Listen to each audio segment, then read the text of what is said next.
Bonjour et bienvenue dans ce nouvel épisode de Tout est déjà là. Aujourd'hui, je vais te parler du doute, qui est souvent perçu comme quelque chose de négatif, et j'aimerais te démontrer dans cet épisode combien c'est quelque chose non seulement de nécessaire, mais aussi source de créativité.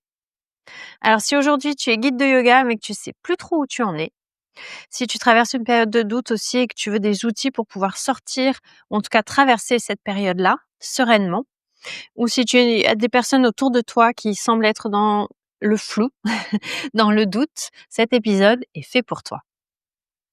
Alors déjà, je vais débuter, en clarifiant un point qui est la différence entre le doute et le syndrome de l'imposteur. Parce qu'en écrivant cet épisode de podcast, je me suis rendu compte que parfois, il pouvait y avoir un amalgame et en demandant autour de moi, parce que souvent quand je te propose des sujets, je discute des sujets autour de moi, il y a souvent un amalgame entre, une période de doute et le syndrome de l'imposteur.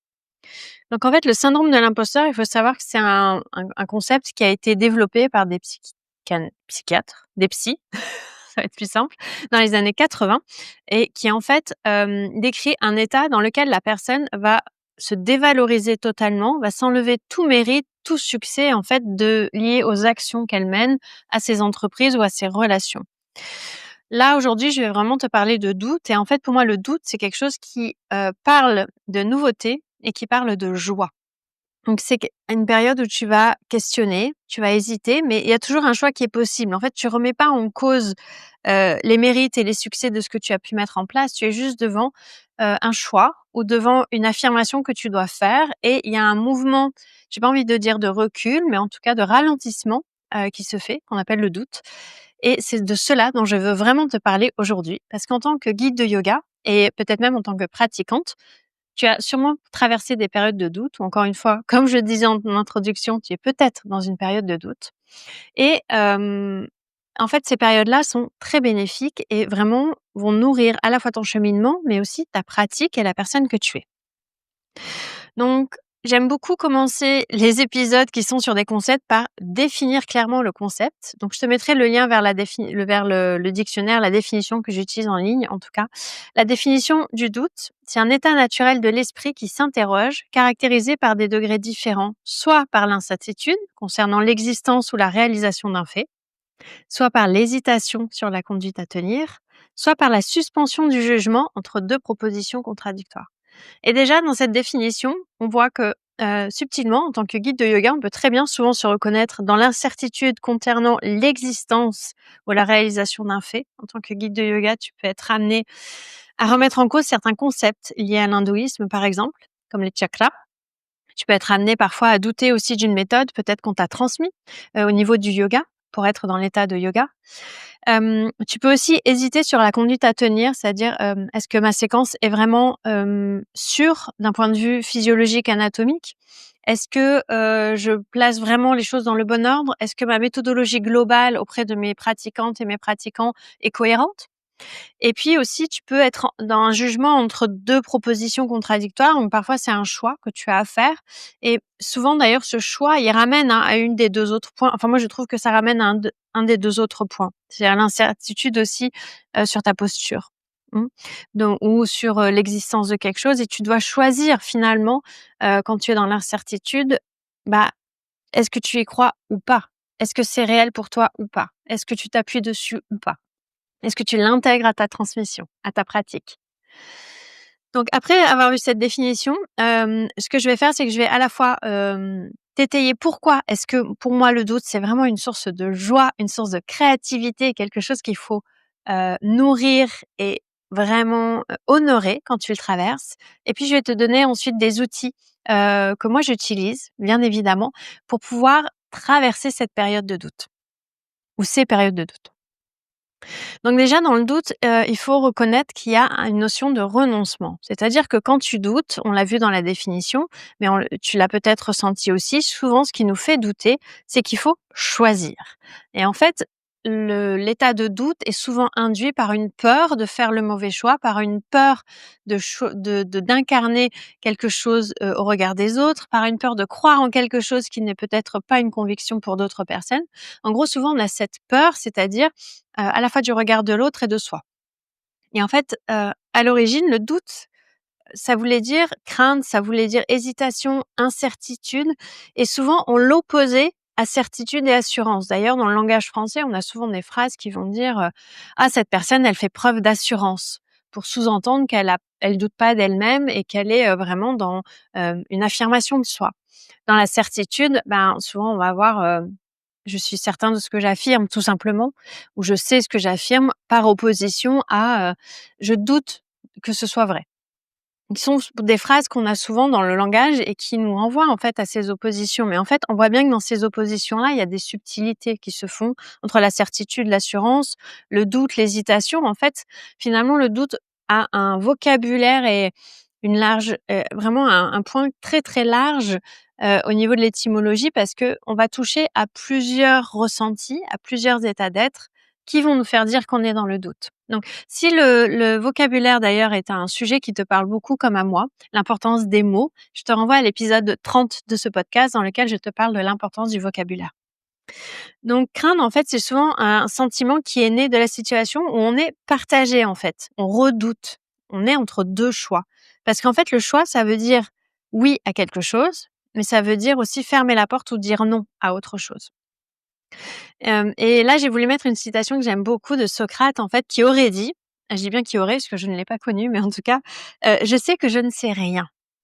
Et cette phrase, elle est, merveilleuse parce que dans cette philosophie, dans la philosophie de Socrate, c'est vraiment la base de leur réflexion, c'est de douter avant tout, de douter de ce qui est pour pouvoir mettre en lumière certaines choses, pour pouvoir s'autoriser aussi à remettre en question des choses qui peuvent paraître complètement acquises et acceptées par la société, par certains courants philosophiques, mais que eux voulaient remettre en question ou en tout cas questionner.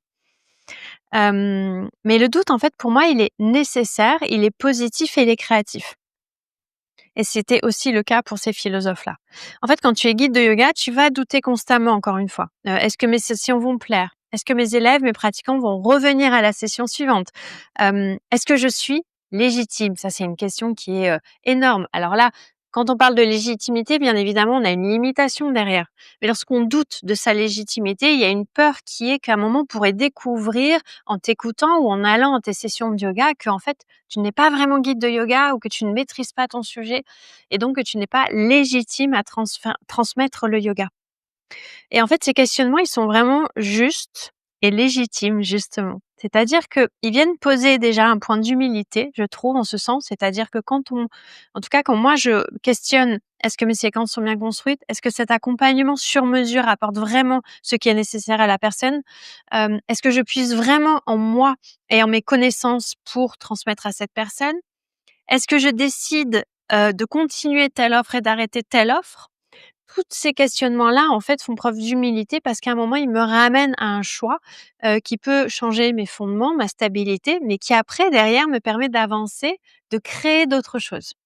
Donc c'est bien là ce que je veux souligner avec toi. Hem Il parle aussi d'évolution donc, mais il parle aussi de lien à l'autre. Lorsque tu es guide de yoga, souvent tu vas te questionner: «Est-ce que, le thème de ma séquence a été perçu de façon positive? Est-ce que ma formation a enrichi vraiment, le parcours de cette personne? Est-ce qu'elle lui a parlé?» hem, est-ce que, hem, est-ce que finalement, en fait, ça revient toujours à ça. Est-ce que je suis au service de l'autre lorsque je guide? Et il faut vraiment accepter ces questionnements-là, ces doutes. Mais par contre, ce qui souvent va être justement bloquant et qui peut nous amener à penser que le doute est quelque chose qui est négatif, qui va, comme nous figer sur place, en fait, et nous empêcher d'avancer, c'est quand on reste, en fait, dans le doute. Et que là, en fait, se met en place une forme de procrastination. Alors je peux en parler parce que, je suis une personne qui est extrêmement exigeante envers moi-même et du coup, je me remets perpétuellement en question et je doute souvent. Ça ne veut pas dire que, je vais forcément changer quoi que ce soit suite à ce doute. En fait, je me suis rendu compte en rédigeant cet épisode de podcast que pour moi, le doute était aussi une façon d'être et une façon d'évoluer vraiment et de créer et c'est pour ça que j'ai voulu vraiment orienter cet épisode dans ce sens-là parce que grâce à ces doutes, je perçois d'autres possibilités de voir le monde. J'échange avec des personnes, j'y reviendrai plus tard, qui m'ouvrent aussi d'autres portes pour percevoir cette situation ou, le ressenti de ce doute. Et je vais aussi pouvoir, comment dire? Continuer à évoluer, vraiment. C'est-à-dire qu'une personne pour moi qui ne doute pas, à un moment, c'est un peu «louche» entre guillemets, dans le sens où c'est une personne qui ne va pas se questionner sur ce qu'elle transmet, qui s'appuie sur ses certitudes et sur ses convictions. Et ça peut être assez dangereux parce que quand on baigne dans des certitudes et des convictions constamment, déjà on ne s'ouvre pas à l'autre ou à d'autres façons de voir, par exemple la transmission, des postures, la transmission des mantras ou l'état de yoga avec des lignées différentes. On est certain que ce que l'on fait est la juste méthode et qu'il n'y en a pas d'autre, par exemple. Mais si on reste dans le doute, ce qui va se passer, c'est qu'on va procrastiner. Et j'ai eu des périodes dans ma vie malgré tout et j'en ai traversé une en rentrant d'Inde, donc c'était il y a pas si longtemps, le dernier mois écoulé pour être complètement transparente. En fait, où le doute a été sujet à ma procrastination. C'est-à-dire que j'ai utilisé le doute pour reporter certaines tâches, certaines décisions pour pouvoir procrastiner. Et toujours ce qui est intéressant, donc je ferai peut-être un épisode sur la procrastination, parce que je pense que ça parle à d'autres personnes, mais parfois la procrastination, en fait, est souvent un biais pour ne pas avoir à faire, pour ne pas avoir à décider, pour, pouvoir repousser certaines choses qui sont, comment dire? Désagréables ou inconfortables ou pénibles. Elle peut être liée à plein de choses.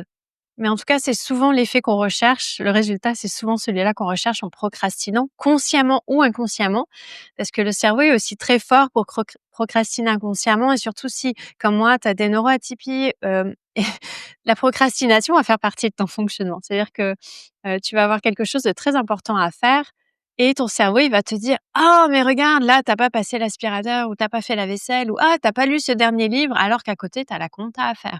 Mais comme tu as une phobie administrative, par exemple, un exemple au hasard, et ben, tu vas te dire: «Ah je vais aller passer l'aspirateur ou je vais aller, classer tous mes livres par ordre de couleur, de l'arc-en-ciel». Ce qui ne m'est jamais arrivé, Dieu merci, enfin, je fonctionne pas comme ça, mais peut-être aussi je ferai un épisode un jour sur, comment je classe mes livres dans ma bibliothèque, parce que c'est une question qu'on m'a posée, il y a pas si longtemps, en fait. «Mais avec autant de livres, comment tu t'y retrouves?» Mais bref, et donc le cerveau va trouver ces biais-là pour ne pas faire ce qui est inconfortable et ce qu'il n'a pas envie de faire. Mais là, c'est encore un sujet de procrastination, mais je te parlais de ça parce que souvent, on va rester dans le doute et on va procrastiner. C'est-à-dire qu'on va baigner dans le doute et par peur de prendre la mauvaise décision, par peur de faire le mauvais pas en avant, on va rester dans le doute comme figé. Et là, on n'est plus dans la peur, en fait, on est dans quelque chose qui est de l'ordre du blocage, de la limitation. Et ce doute met en lumière, en fait, justement, cette limitation ou ce blocage. Donc ce sont de très belles opportunités aussi, souvent le doute, de grandir hors de ces limitations, qu'elles soient liées à l'argent, qu'elles soient liées à la relation à l'autre, qu'elles soient liées à la notion de sécurité. En fait, parfois, on va douter de choses parce qu'en fait, il y a quelque chose qui nous appelle, mais qui remet en question, quelque chose qu'on pensait être vrai, un concept comme la stabilité, comme une relation à l'argent, comme je disais avant. Ou on va avoir une autre possibilité qui va être plus simple, plus en accord avec notre limitation, donc pas trop nous perturber, mais en même temps on doute parce qu'on sent bien que soit on reste dans le confort, dans ce qu'on connaît, mais on n'évolue pas trop, soit on va vers cette nouvelle chose, mais en même temps il y a une partie de notre mental, de notre cerveau et puis nos limitations qui frottent un petit peu. Mais en fait, le fait de rester dans cette situation de non-décision, c'est ce qui amène parfois cette image négative du doute, parce qu'en fait, elle va nous empêcher d'avancer et de créer. Donc c'est très important, de garder en tête quand tu es dans le doute que c'est super d'être dans le doute, qu'il faut le vivre, on va le voir après, mais qu'il ne faut pas y rester et que c'est là que le doute devient quelque chose qui va t'alourdir et te bloquer. Mais en fait, c'est pas tant le doute, c'est ce qu'il cache derrière. Et la question qu'il faut toujours se poser, à mon sens, quand on est bloqué, que ce soit par le doute, la peur, hem, le manque de créativité, la page blanche, c'est au service de quoi est ce blocage? Parce que souvent, c'est notre cerveau, encore une fois, qui trouve un biais, qui trouve une solution pour nous bloquer, pour pas aller vers quelque chose d'inconfortable. Donc, au service de quoi est cette procrastination? Au service de quoi est ce doute dans lequel je baigne et dans lequel je reste? Et surtout, au service de quoi est cette décision que je ne prends pas? Est-ce que c'est au service de mon confort? Est-ce que c'est au service de ma réassurance? Est-ce que c'est pour ne pas avoir à contacter telle ou telle personne, par peur de me montrer telle que je suis et d'être jugée? Peut-être, on ne sait pas. Donc voilà, c'est important de ne pas rester dans cet état de doute trop longtemps. Donc moi, j'ai personnellement, comme je l'évoquais juste avant, j'ai douté énormément. Je doute encore aujourd'hui parce que c'est un système qui me fait vraiment avancer, qui me questionne. Je doute sur mon chemin, je doute sur mes offres, je doute sur les choix que je fais régulièrement. Et il y en a beaucoup quand on est entrepreneuse, maman, conjointe, femme, et qu'on a des gîtes, il y a énormément de sujets dans lesquels on peut vraiment, aller, douter de ses choix, de ses décisions. Et si tu veux en savoir plus vraiment sur ces sujets-là, je t'invite à écouter, l'épisode 43, qui est l'épisode de l'anniversaire du podcast, l'épisode de la première année. Il est en 3 parties, c'était au mois de janvier et en fait, dans ces 3 épisodes, les personnes que j'ai interviewées en 2004 m'ont interviewée, m'ont posé leurs questions et souvent, c'est des questions qui sont soit personnelles, soit professionnelles, mais en tout cas qui, parlent souvent de ce cheminement-là, des doutes et de mon expérience. Donc n'hésite pas à aller les écouter, ou à aller les regarder si tu es plutôt sur YouTube. Tu peux découvrir aussi d'autres outils, que ceux que je vais te donner dans cet épisode ou découvrir aussi d'autres expériences que j'ai eues qui vont peut-être faire écho pour toi. Hem, Quand tu es dans le doute aussi, il y a cette notion de peser le pour et le contre. En fait, comme s'il y avait une balance, ça me fait penser beaucoup dans un sens à la carte de la justice, dans le sens où la justice, elle est aveugle, donc elle est souvent masquée dans les tarots et en fait, elle a cette balance et en fait, ce qu'elle veut, c'est assurer que cet équilibre, cette harmonie soit souvent maintenue. Et que lorsqu'il y a une désharmonie ou un déséquilibre qui se fait, elle agit sans, peser forcément le pour, le contre, sans subjectivité, mais avec objectivité pour ramener un équilibre ou ramener l'harmonie. Et en fait, quand on est dans le doute, il y a souvent, heu, ce besoin de peser le pour et le contre, de savoir en fait et on devient un peu en guerre contre soi-même. C'est-à-dire qu'on incarne cette balance, on incarne ces 2 plateaux en même temps. On n'est pas juste l'un ou l'autre, on est les 2 en même temps. Donc il peut y avoir une dissonance qui se crée en nous. Et on se retrouve dans une posture où tu vas te retrouver dans une posture qui est souvent instable, intenable et donc en tout cas inconfortable et le doute est cette position médiane entre les 2 plateaux en fait où, tu es entre une solution et sa solution opposée ou entre une possibilité et l'existant. C'est-à-dire que souvent aussi cette position médiane de doute, c'est: «Est-ce que je reste là où je suis ou est-ce que j'essaye cette nouvelle chose? Est-ce que je reste dans les convictions que j'ai eues jusqu'à maintenant ou est-ce qu'en fait j'accepte que je vais vers de nouvelles croyances?» Et en fait, on est dans cet état médian entre ces 2 décisions et cette position médiane, elle exprime très bien en fait ces mots, c'est une incapacité en fait de choisir. Il y a une dualité au niveau de nos sentiments, de nos émotions, de nos opinions qui empêche la certitude de la décision. Donc il va falloir que tu choisisses en fait pour sortir du doute. Ça va être clé. Et le choix est vraiment le remède à cette situation, cet entre-deux qui est nécessaire, mais qui doit pas durer pour rester une source de créativité, une source d'évolution et surtout pour t'empêcher de tourner en rond.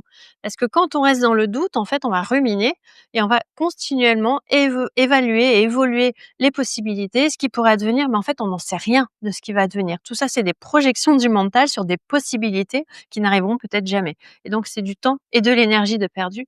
Donc, il faut aller, en fait, observer cet entre-deux pour vraiment prendre une décision en conscience, mais il faut prendre une décision, il faut y aller. Et en fait, cette impermanence, ce doute, comme tout est impermanence, la vie est impermanence, le doute, c'est une photo de ta vie à un instant T. En fait, c'est un moment de ta vie, tu vois qu'il est possible de faire ça ou ça. Tu vois qu'il est possible de croire en ça ou ça. Tu vois qu'il est possible d'incarner cette posture ou de rester dans l'enseigne. Et en fait, rien n'est réellement créé ou détruit. Il faut vraiment que tu prennes conscience qu'il n'y a pas il y a pas de création, il y a pas de destruction dans la vie, en fait. Tout est mouvement et changement perpétuel. Et donc, si tu es arrivé à cette étape, celle du doute, c'est que il faut que tu y ailles. En fait, il faut ta première décision, ton premier élan, c'était celle ou celui qui était juste. C'est le bon. En fait, ce qui va se passer, c'est que si tu suis pas le premier élan face au doute, ben, tu vas analyser, c'est le mental qui va prendre le relais. Le rôle du mental, c'est, il y en a une partie, ça va être l'ego, c'est de te maintenir en vie. Donc lui, il va tout analyser et il va s'assurer que c'est confortable, sécurisé, et cetera. Sauf qu'en fait, dans la vie, encore une fois, comme tous tes mouvements et tous tes changements, tu veux pas rester dans le confort, tu veux pas rester dans la sécurité perpétuelle. Après la notion d'inconfort, la notion, de se dépasser, de sortir de cet espace-là, elle est propre à chacun et à chacune. Il y a des personnes que je connais, ils font des bonds de 25 000 kilomètres quand ils sortent de leur zone de confort. Ils ont besoin d'y aller à fond. Il y a des personnes, c'est un pas en avant et c'est très bien. Moi, ça dépend de la situation. Parfois, je fais un bond de 25 000 d'un seul coup. J'ai besoin de sortir un peu comme voilà, comme de parfois je me sens en fait comment on dit déjà? Je me sens comme comprimée, dans un espace et j'y reste un moment en doutant, en doutant, en doutant, mais au moment où je sais que c'est plus le moment, je sors et j'avance vraiment énormément. C'est un changement de vie que j'ai eu par exemple en 2016. Heu, Pendant des années, j'ai douté, j'ai douté, j'ai douté, mais au moment où j'ai su, j'y suis allée franchement et ça a été vraiment un énorme changement dans ma vie, cette année-là. Donc c'est et puis pour d'autres décisions, en fait, ça a été pour moi de faire un pas en avant, de changer une habitude, de lâcher une relation, de décider de mettre d'autres choses en avant dans mon quotidien, d'accepter ma posture d'entrepreneuse aussi. Ça a été un sujet et un débat. Je t'en parle dans les derniers épisodes si tu les as écoutés. Donc en fait, cette étape, en fait, il faut que tu suives cet élan.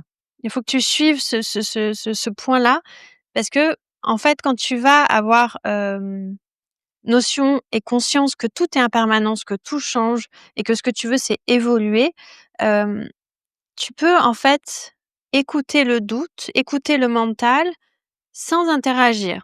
Alors ça va te paraître un peu bizarre ce que je vais dire, mais en fait, ce concept-là, cette idée qui est la posture de yoga, c'est de se poser en silence et d'écouter les dialogues intérieurs, sans interagir avec eux, sans les prendre pour réels, en ayant conscience que ce sont des histoires, pour que petit à petit, ce qui est du mental et de l'analyse apparaisse tel que, ce qui est du cœur, de l'intuition apparaisse tel que, mais ce qui est de l'état de yoga, c'est-à-dire de cette connexion au divin qui est plus grande que toi, apparaisse aussi tel que et te donne la décision, la réponse, la posture qui est adaptée pour toi.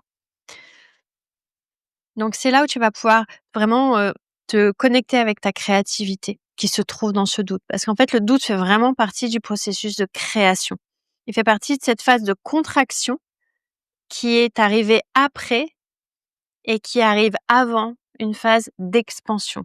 Et l'expansion, c'est la créativité. Donc les éléments, les phases de contraction, donc j'ai fait aussi un épisode l'été dernier à ce sujet, je te mettrai le lien dans le descriptif de l'épisode. Les périodes de contraction, c'est des périodes où souvent on va douter. On va se remettre en question, on va avoir peur, on sent qu'il y a quelque chose qui a été complètement chamboulé aussi dans notre vie. Les passages, les séparations, les déménagements, tout ça, c'est souvent, ça peut être des périodes de contraction, mais on sent bien que derrière cette contraction, elle va donner un élan et elle va donner naissance à une expansion et à quelque chose qui est vraiment de l'ordre de la créativité. C'est-à-dire que cette contraction, elle nous a permis de remettre des choses à plat, de prendre des décisions et de nous affirmer pour que derrière, on puisse créer avec cette vision-là et cette clarté-là. Donc elle est vraiment nécessaire à la créativité et à l'expansion. Donc là, tu peux me dire: «C'est super Engel, tous ces conseils et toutes ces observations que tu nous fais sur le doute et que tu nous partages et je suis sûre que elles sont toutes vraies pour beaucoup d'entre vous. Mais comment je fais?»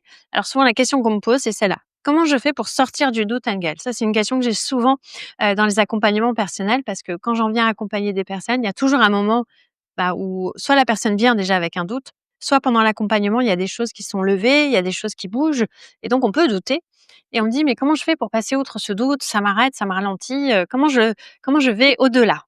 Et en fait, mon premier conseil que je te donne vraiment, c'est de pas chercher à aller au-delà, de pas chercher à dépasser le doute. Cherche à le traverser et à rester avec. C'est ça qui est clé. En fait, plus tu vas rester avec le doute, plus tu vas gagner en clarté.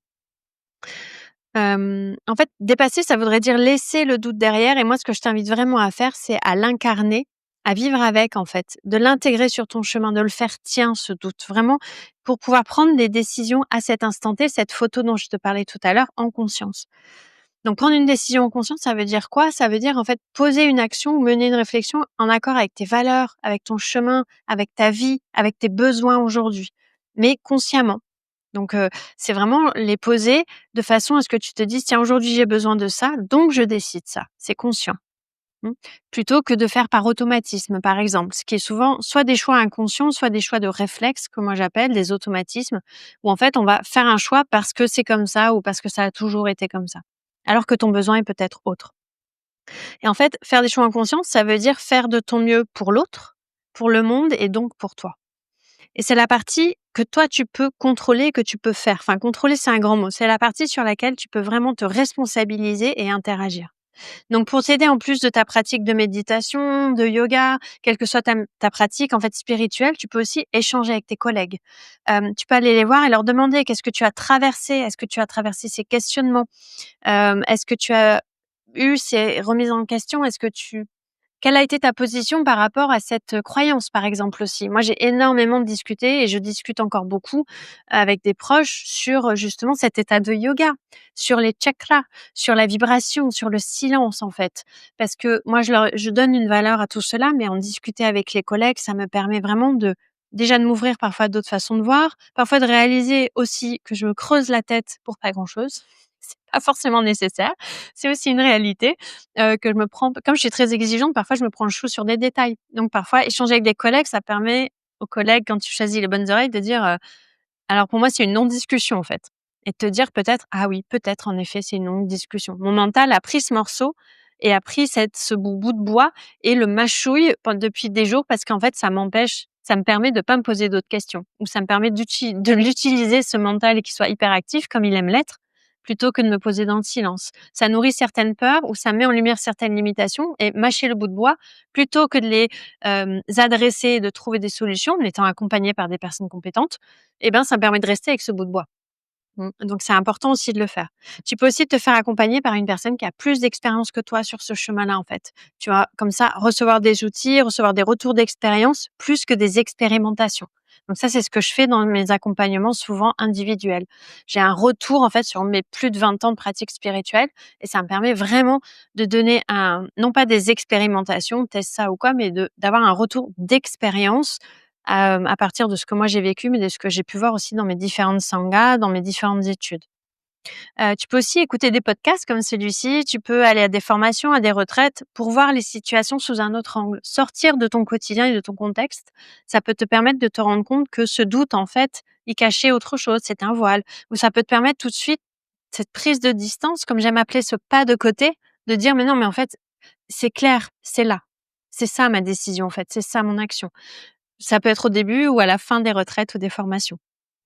En fait, poser des mots auprès de personnes extérieures à ton secteur, ça va vraiment, te permettre de t'entendre aussi parler de ce doute et parfois ça va te mettre en lumière. Moi, je sais que les mots que j'emploie, quand j'en parle, souvent je me dis: «Ah, c'est quand même assez drôle» entre guillemets que j'ai utilisé ce mot-là. Donc surtout aussi, tu peux en parler à des personnes, pardon, qui sont extérieures à ton secteur d'activité, mais qui ont une très belle écoute, une écoute active. C'est-à-dire qu'ils vont être dans la capacité de t'écouter réellement, de t'entendre et soit de faire miroir, soit de pouvoir aussi reformuler certaines choses que tu dis. Donc là, on est dans la communication non violente pour te permettre de cheminer et c'est un bon biais pour sortir du doute en prenant des décisions dans lesquelles aussi tu peux aller.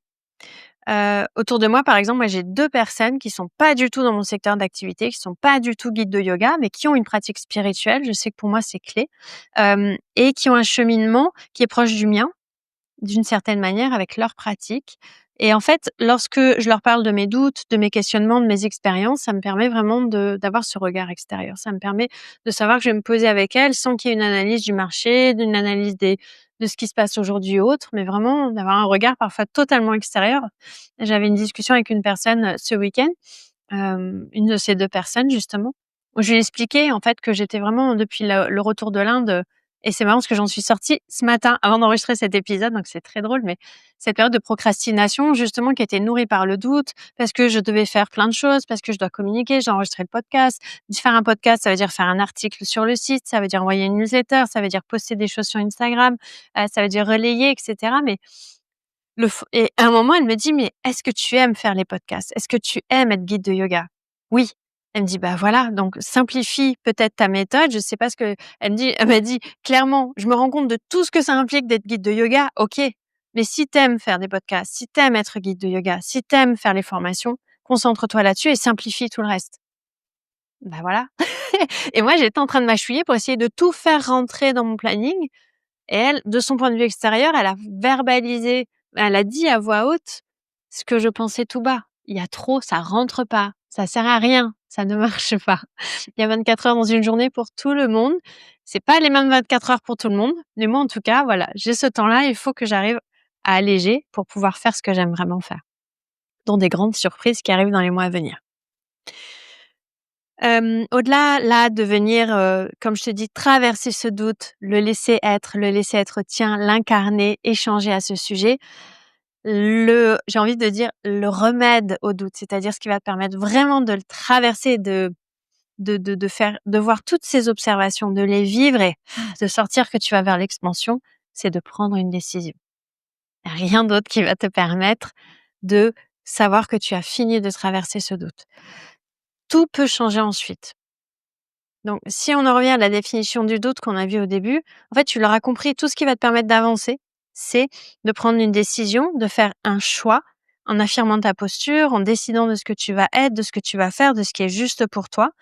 Mais ensuite, après ce discernement, ce qui va vraiment accompagner la sortie et la fin de la traversée de ce doute, c'est vraiment de l'affirmer en toi et de garder ce cap pendant un certain temps pour voir les conséquences de tes décisions, de tes actions suite à cette période de contraction. Oh, le lapsus. C'est-à-dire que dans cette période de contraction, tu as décidé quelque chose, tu en es sorti, tu l'as traversé comme un tunnel ou peut-être comme un petit chemin de rando, sympathique en forêt, je ne sais pas.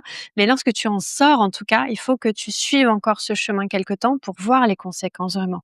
Il faut pas redouter derrière, c'est ça que je veux dire. Parce que ça, c'est un des biais souvent que je vois, dans les personnes aussi en formation, c'est qu'on prend une décision, on lui laisse quelques heures et: «Ah non, mais en fait, je suis plus sûr». OK, de quoi ça parle? Au service de quoi il est à nouveau ce doute? Pourquoi tu étais sûr tout à l'heure et tu l'es plus maintenant? Et on avance à nouveau. On ressort du bois et on y retourne. On prend une décision, on avance. Donc garde le cap le temps nécessaire et puis prends conscience que rien n'est réellement à toi. C'est quelque chose qu'on m'a dit en Inde et qui m'a énormément touchée et qu'on m'a redit au retour d'Inde parce que voilà, comme en fait cette période de doute que j'ai traversée là en revenant d'Inde, elle est aussi complètement issue de ce voyage en Inde où j'étais très bien, où j'avais une pratique très stable, j'étais nourrie, enrichie, même si mes proches me manquaient.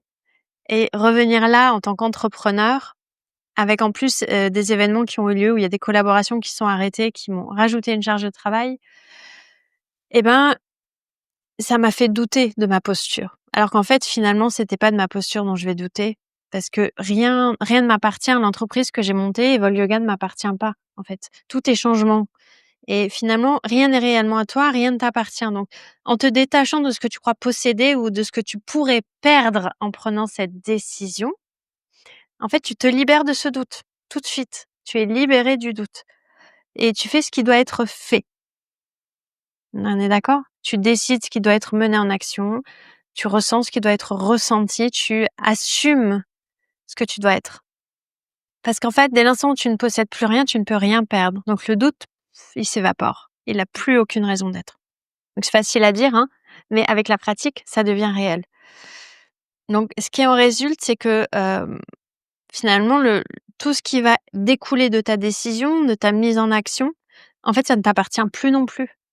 Donc tout ce que tu peux faire, comme je l'évoquais un petit peu avant, c'est prendre cette décision, sortir du doute, t'affirmer et ensuite voir ce qui est. Quelles sont les conséquences de ce choix? Mais ça t'appartient plus à un moment. C'est pas du fatalisme, ça veut pas dire que tu peux, ne jamais prendre de décision ou complètement laisser faire la nature, laisser faire le temps, ne rien ne pas douter justement en te disant: «Bah, le doute n'est pas» parce que finalement non.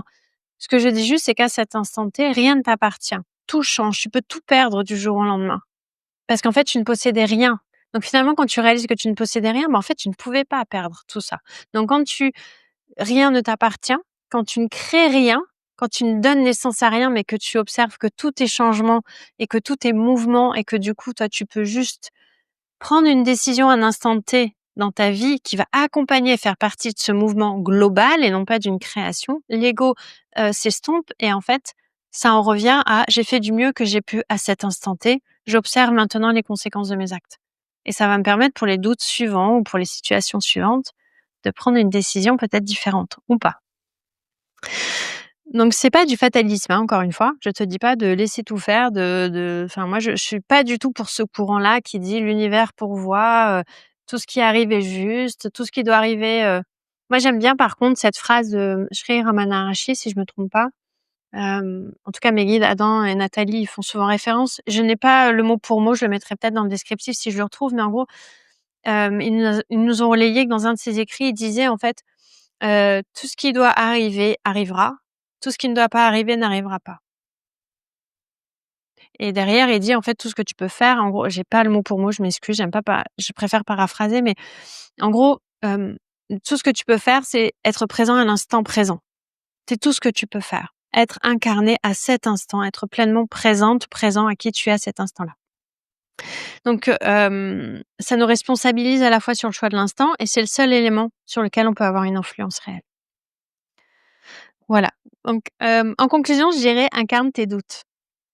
pratique, passe tes journées avec lui, prends quelques temps en fonction de la charge émotionnelle, peut-être matérielle, qui concerne ce choix à faire, ce doute, ça va être plus ou moins long. Mais en tout cas, laisse-le se muer en création, laisse cette phase de contraction passer en phase d'expansion en prenant une décision. Le nouveau fera place à l'ancien. Vraiment, le nouveau va prendre la place de l'ancien. Si tu prends une décision et si tu mènes une action qui est juste et qui est claire pour toi. Dans ta transmission, le doute est un signe sain qui veut dire que tu vas te questionner, que tu évolues, que tu es prête à faire des choses autrement et à les voir autrement. Donc, si tu décides de ce changement et que tu observes ces incidences, tu pourras réellement évoluer et apporter des choses différentes. Donne-toi le droit aussi d'évoluer, donne-toi le droit de changer de chemin, donne-toi le droit de croire en quelque chose puis de changer tes croyances. C'est important parce que ton cheminement n'est pas linéaire. C'est pas il y a 20 ans, on m'a dit que et aujourd'hui, je crois encore que. Mes croyances ont énormément évolué et avec beaucoup d'humilité, reconnaître ça, ça me permet d'avancer. Voilà, j'espère que cet épisode t'a inspiré en tout cas et qu'il t'a éclairé sur le doute. Rappelle-toi que tu n'es pas seule et que si tu souhaites être accompagnée dans ta transmission, tu peux me contacter pour mettre en place 1, 2 sessions ou peut-être un programme entièrement sur mesure et on peut le tisser ensemble à partir du yoga, de la spiritualité, des malades, des oracles, en gros de tout ce qui compose ma boîte à outils que j'ai tissée, composée depuis plus de 20 ans. J'adore partager ces épisodes avec toi et si cet épisode t'a plu, il plaira sûrement à d'autres personnes autour de toi, donc n'hésite vraiment pas à le partager et à le faire suivre. Si tu veux me soutenir à ton tour, tu peux laisser un pouce, un commentaire sur YouTube ou des étoiles et un avis sur ta plateforme d'écoute préférée. On se retrouve la semaine prochaine pour un nouvel épisode. Belle semaine.